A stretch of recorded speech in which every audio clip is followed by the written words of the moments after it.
The next question is, how do I sort an array? All arrays have a sort method that can be used to sort the array.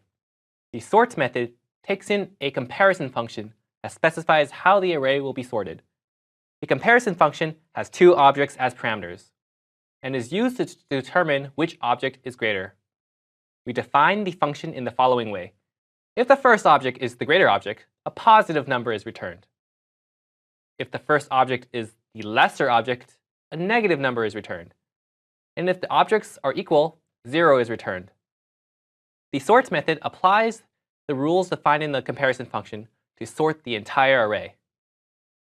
If the comparison function is omitted, the array will be sorted by the Unicode value of the stringified version of the object.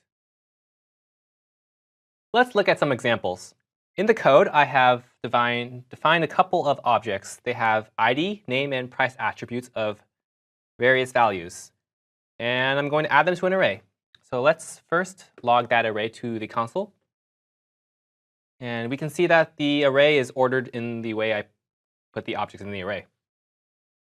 Next, I have defined a couple of comparison functions that will sort the array in various ways. Let's start by sorting it using the byIdUp comparison function.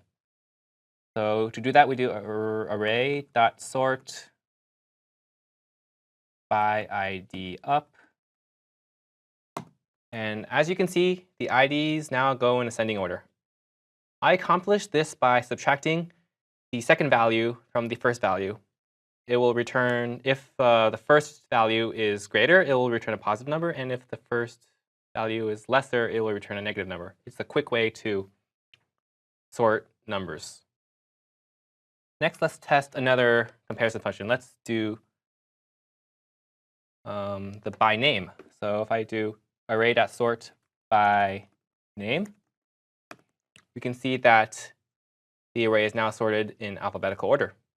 I accomplished this comparison function by returning a -1 when the name of the first object is lesser than the second object, and I returned a +1 when the name is greater in value. And you can get creative with the comparison function, and you can define it in any way you want. For example, in this function called byPrice times IDUp, I am going to sort the array based on the price multiplied by the ID. So let's test that out.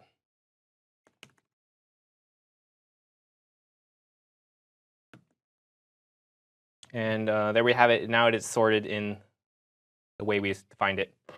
And one last sort I want to show you is a pseudo-random sort using the math.random function. I am going to sort the array randomly using this function. So let's try this out.